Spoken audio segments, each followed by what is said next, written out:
사무엘하 8장 1에서 18절 말씀입니다. 8장. 그 후에 다윗이 블레셋 사람들을 쳐서 항복을 받고 블레셋 사람들의 손에서 메대간마를 빼앗으니라.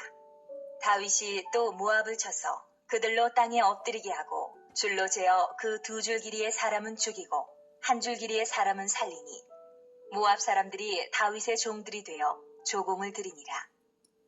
르홉의 아들 소바왕 하다데셀이 자기 권세를 회복하려고 유브라데 강으로 갈 때에 다윗이 그를 쳐서 그에게서 마병 1700명과 보병 2만 명을 사로잡고 병거 100대의 말만 남기고 다윗이 그 외의 병거의 말은 다 발의 힘줄을 끊었더니 다메섹의 아람 사람들이 소바왕 하다데셀을 도우러 온지라.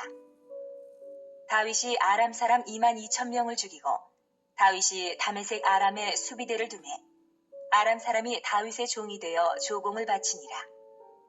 다윗이 어디로 가든지 여호와께서 이기게 하시니라. 사랑하는 형제 여러분, 5월 18일 수요일 새벽 목상에 오신 것을 환영합니다. 하나님의 주권을 높여드리는 다윗이 통일 이스라엘의 왕이 된 후 언약궤를 다윗성으로 옮기고는 성전을 지어드리겠다고 했더니 하나님께서는 오히려 다윗의 집을 영원히 지어주시겠다고 하셨죠. 다윗 왕가에 그리스도를 태어나게 하셔서 결코 왕권이 흔들리지 않는 영원한 왕가를 삼고 그리스도의 나라를 세우실 언약입니다. 이것이 다윗 언약이고요. 다윗 언약은 과거 아브라함에게 주신 언약의 성취를 구체화하신 것이고요. 아브라함 언약은 에덴에서의 여자의 후손 언약을 구체화하신 것입니다. 여자의 후손 언약은 아담과 하와에게 주신 것이고 마귀에 대한 심판 선언이므로 인류 구원의 언약입니다.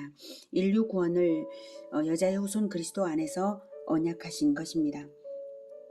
창세기 3장 15절에 내가 너로 즉 마귀로 하여금 여자와 원수가 되게 하고 내 후손도 마귀의 후손도 여자의 후손과 원수가 되게 하리니 여자의 후손은 내 머리를 상하게 할 것이요 너는 그의 발꿈치를 상하게 할 것이니라 이렇게 하셨죠. 영적 전쟁은 여자의 후손 그리스도와 마귀가 대적하는 것입니다. 그것이 에덴에서부터 지금까지 이어지고 있는 전쟁인데요. 마귀는 예수 그리스도의 십자가로 인해 그 머리가 상했으므로 이제 완전한 패배와 멸망만이 그의 운명입니다. 인류는 그리스도의 나라에 들어오면 구원이고 그리스도 밖에 있다면 마귀 편인 것이죠. 이 일을 이루시기 위해서 아브라함에게 언약을 주시고 그 언약을 이삭에게, 야곱에게, 그리고 모세에게, 다윗에게 점점 구체화하여 오신 하나님이십니다. 드디어 다윗 언약으로서 다윗의 후손에 의한 그리스도의 나라라는 청사진을 제시하셨습니다. 그러므로 이제부터 다윗의 통일 이스라엘 신정 왕국은 그리스도의 나라의 예표로서 하나님께서 이끌어 가실 것이고 이스라엘은 하나님의 뜻의 완성을 기대하여 말씀을 지키며 그리스도를 기다리는 것만이 이스라엘의 사명입니다. 모든 것은 하나님께서 형통하게 하실 것입니다. 그래서 본장은 다윗 왕국의 형통을 보여주는데요. 특별히 땅에 관한 하나님의 언약의 성취를 보여주는 장입니다. 이것은 이제 하나님의 언약의 성취, 땅에 관한 하나님의 전체적인 언약의 성취인데 이건 가깝게는 지난 7장의 다윗의 언약대로 하시는 것이죠. 7장에서 하나님은 전에 내가 사사에게 명령하여 내 백성 이스라엘을 다스리던 때와 같이 아니하게 하고 너를 모든 원수에게서 벗어나 편히 쉬게 하리라 이렇게 하신 말씀대로 하나님께서 이루시는 것이고요. 하나님의 신정 왕국은 무적임을 보여주는 것이고 다윗 언약 속에 내포된 그리스도의 나라의 완전한 승리를 예표하는 것입니다. 물론 그리스도의 나라는 물리적 전쟁은 아닙니다. 십자가에서 죽임을 당하신 이후 그리스도의 나라의 승리는 오직 십자가의 복음에 있는 것이죠. 1절 그 후에 다윗이 블레셋 사람들을 쳐서 항복을 받고 블레셋 사람들의 손에서 메덱암마를 빼앗으니라. 여기서 메덱암마는 지명이 아니라 블레셋의 수도에 종합된 연합도시들을 일컫는 말입니다. 병행구 역대상 18장 1절에서는 메대간마를 가드와 그 동네라고 했기에 확인되는 것이고요. 이 1절은 블레셋을 완전히 정복한 사실을 말하고 있는 것입니다. 2절 다윗이 또 모압을 쳐서 그들로 땅에 엎드리게 하고 줄로 재어 그 두 줄 길이의 사람은 죽이고 한 줄 길이의 사람은 살리니 모압 사람들이 다윗의 종들이 되어 조공을 드리니라. 네. 모압과의 전쟁에 대한 구체적인 기록은 따로 없고요. 역대상 11장 22절에 브나야가 모압 왕의 두 아들을 죽인 기록이 남아 있어서 입증되고 있습니다. 한편 모압은 이스라엘과는 가까운 친족 관계여서 과거 모세 때에는 모압을 치지 못하게 하셨습니다. 하나님께서. 그러나 모압이 하나님의 뜻을 거스르고 이스라엘을 대적했기에 하나님께서 발람의 입을 통해 예언하신 대로 이루신 예언의 성취입니다. 모압 왕 발락이 발람을 통해서 이스라엘을 저주하려고 했고, 그리고 나중에는 정말 이스라엘을 간교한 꾀로 음행하고 우상숭배를 하도록 만들었던 것이죠. 이때 발람을 통해서 예언하신 민수기 24장 17절의 말씀은 내가 그를 보아도 이때의 일이 아니며 내가 그를 바라보아도 가까운 일이 아니로다. 한 별이 야곱에게서 나오며 한 규가 이스라엘에게서 일어나서 모압을 이쪽에서 저쪽까지 쳐서 무찌르고 또 셋의 자식들을 다 멸하리로다. 이렇게 했는데요. 이 예언에서 한 별, 한 규는 다윗도 되고 그리스도도 되는 것이죠. 다윗을 통해 1차 성취되는 것이고 그것은 그리스도의 최종 성취로서 완성되는 것입니다. 성경은 다윗의 자손을 다윗과 동일시한 측면이 아주 많이 있습니다. 자, 다윗이 이제 다윗이 블레셋과 모압을 쳤는데 그것을 지도로 볼게요. 네, 블레셋이 이쪽에 있죠. 가드와 메대간마가 여기입니다. 그리고 여기에 모압 족속이 있습니다. 3절. 네, 3절부터 르홉의 아들 소바왕 하닷에셀이 자기 권세를 회복하려고 유브라데 강으로 갈 때에 다윗이 그를 쳐서 그에게서 마병 1700명과 보병 2만 명을 사로잡고 병거 100대의 말만 남기고 다윗이 그 외의 병거의 말은 다 발의 힘줄을 끊었더니 다메섹의 아람 사람들이 소바왕 하닷에셀을 도우러 온지라 다윗이 아람 사람 22,000명을 죽이고 다윗이 다메섹 아람에 수비대를 두매 아람 사람이 다 다윗의 종이 되어 조공을 바치니라. 다윗이 어디로 가든지 여호와께서 이기게 하시니라. 네. 여기서는 다윗이 전쟁에 승리하는 비결이 물리적 힘을 의지한 것이 아니라 하나님을 전적으로 의지하며 순종했기 때문임을 알 수가 있습니다. 다윗이 어디로 가든지 여호와께서 이기게 하신 것이 그 증거이고, 또한 다윗의 태도는 다윗이 그의 이제 병거의 말은 다 발의 힘줄을 끊었더라는 말이 바로 그것을 알게 합니다. 즉 신명기 17장 16절에 모세에게 명령하신 왕의 법도에서 왕은 병마를 많이 두지 말 것이요 병마를 많이 얻으려고 그 백성을 애굽으로 돌아가게 하지 말 것이니 이는 여호와께서 너희에게 이르시기를 너희가 이후에는 그 길로 다시 돌아가지 말 것이라. 이렇게 말씀을 하시면서 병마를 많이 두지 말라 이 말씀을 하셨기 때문에 그것을 순종한 것입니다. 이 마인드는 골리앗을 무찌르던 당시에 다윗의 그 마음 그대로 병거나 사람 수를 의지하지 않고 물리력을 의지하지 않고 오직 하나님만을 의지하는 그 태도를 그대로 보여주는 것입니다. 사무엘상 17장 45절에 어린 다윗이 그때 골리앗에게 이렇게 말했죠. 너는 칼과 창과 단창으로 내게 나아오거니와 나는 만군의 여호와의 이름 곧 네가 모욕하는 이스라엘 군대의 하나님의 이름으로 내게 나아가노라 이랬었잖아요. 이렇게 승리한 모든 것은 다윗의 용병술도 아니고 군사력도 아니고 오직 만군의 여호와 하나님께서 다윗을 도와 승리하게 하신 까닭입니다. 7절부터 듣겠습니다. 다윗이 하닷에셀의 신복들이 가진 금 방패를 빼앗아 예루살렘으로 가져오고 네, 이 전리품들은 하나님께 예루살렘으로 가져왔다는 것은 하나님께 드렸다는 것이고요. 나중에 솔로몬이 성전을 지을 때 사용되었습니다. 8절. 또 다윗 왕이 하다데셀의 고을 베다와 베로데에서 매우 많은 놋을 빼앗으니라. 네, 베다와 베로데는 다메섹과 유브라데 사이 어느 지역으로 보고요. 이것은 다윗이 아람의 모든 지역을 정복한 것을 의미하는 것입니다. 여기서 놋도 역시 솔로몬 때 성전 건축에 사용되었습니다. 9절.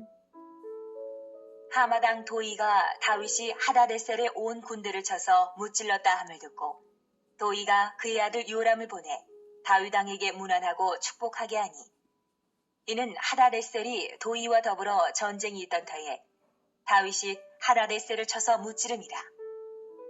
요람이 은그릇과 금그릇과 놋그릇을 가지고 온지라. 네, 요람은 역대상 18장 10절에서는 하도람으로 나와 있고요. 이것은 아람어와 히브리어 사이의 발음의 차이로 인해서 기록이 다른 것입니다.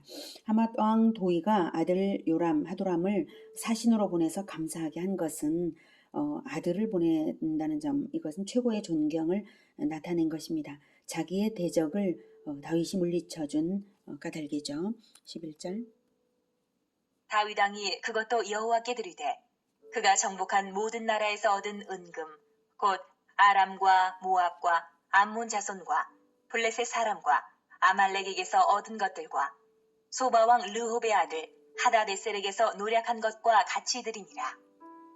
네, 이와 같이 다윗은 전리품을 하나님께 드림으로써 아무런 사심도 탐심도 없이 하나님의 사명을 수행했음을 나타내고요. 전쟁의 승리가 오직 하나님으로 인한 것임을 감사로서 나타낸 것입니다. 한편 암몬 자손은 모압과 마찬가지로 이스라엘의 친족 관계인 민족인데도 점령한 이유는 암몬 역시 모압과 마찬가지로 하나님께서 모세 때에는 치지 말라고 그들을 치지 말라고 하셨는데요. 암몬은 하나님을 거스려서 모압과 함께 발람으로 하여금 이스라엘을 저주하게 하려 했다가 저주를 당했기 때문입니다. 또한 미디안과 함께 이스라엘을 바알볼의 우상숭배와 음행에 가담시키는 그런 간교함을 행한 일 때문에 하나님의 진노를 샀습니다.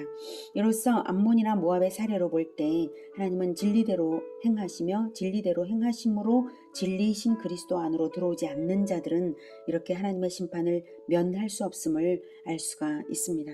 13절. 다윗이 소금 골짜기에서 에돔 사람 18,000명을 쳐 죽이고 돌아와서 명성을 떨치니라. 다윗이 에돔의 수비대를 두되 온 에돔의 수비대를 두니 에돔 사람이 다 다윗의 종이 되니라.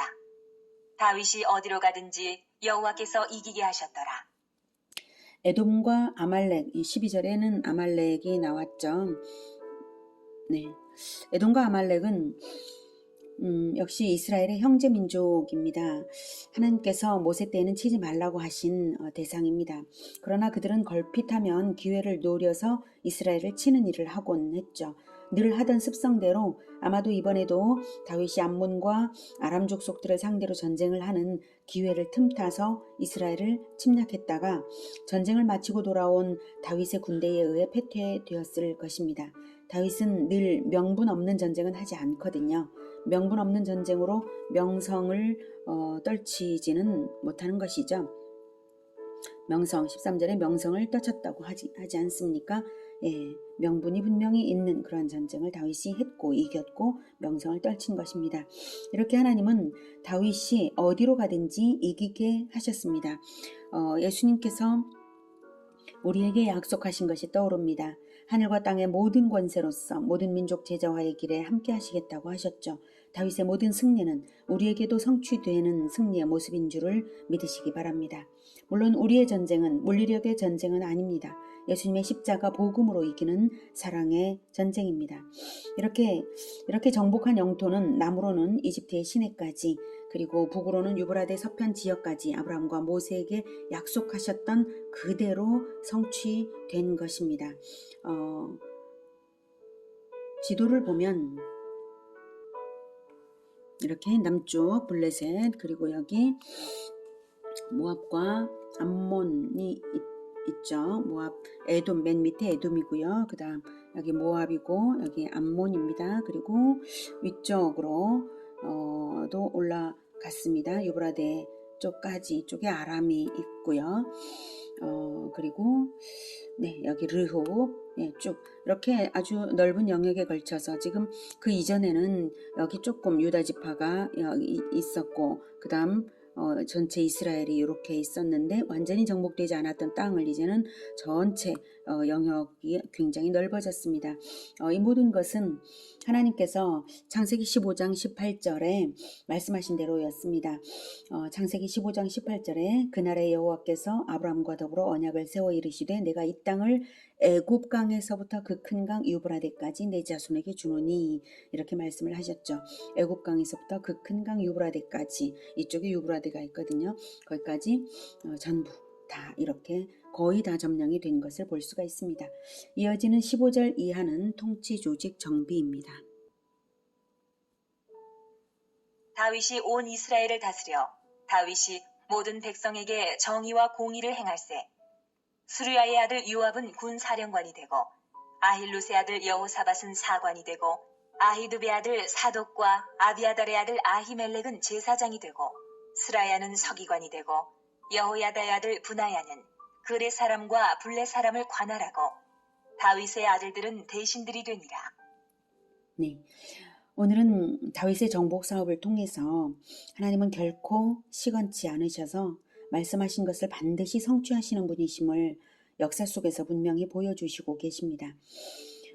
그리고 이것은 신구약 모든 성도들이 얻게 될 새하늘과 새 땅을 예표합니다.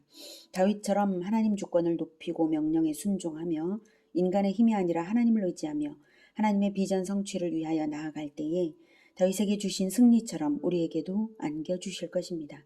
그리고 그 성공은 새하늘과 새 땅에서 마침내 확인되게 될 것입니다. 이것을 믿고 오직 예수님의 비전 모든 민족 제자화를 위하여 믿음으로 나아가는 우리 모두가 되기를 축복합니다. 기도하겠습니다. 하나님께서 아브라함에게 약속하신 대로 그리고 인류 구원의 그 언약대로 다윗을 통하여서 이루어 가고 계신 것을 보여주시니 감사합니다. 이렇게 하나님은 언약을 이어서 분명하게 그것을 이루시기 위하여 계속 언약을 주셨고 또한 역사 속에서 이루어 주시고 계십니다. 우리에게도 이제 다시 오실 예수님을 약속하여 주시고 모든 민족 제자와의 사명을 주시니 정말 감사합니다. 우리가 다윗 못지않은 그보다 더욱 영광스러운 그리고 그보다 더욱 행복하고 완전한 승리가 보장된 그러한 비전을 우리에게 허락하셨으니 우리가 순종하고 그 사명을 위하여 나아가겠습니다. 주님 우리 마음에 늘 계셔주시고 함께해 주시면서 오직 하나님을 의지하여서 모든 민족 제자화를 하게 하여 주시옵소서. 그리고 우리가 어디로 가든지 늘 승리하게 하여 주시옵소서. 예수 그리스도 이름으로 기도드립니다. 아멘. 이어지는 시간은 개인 기도 시간입니다.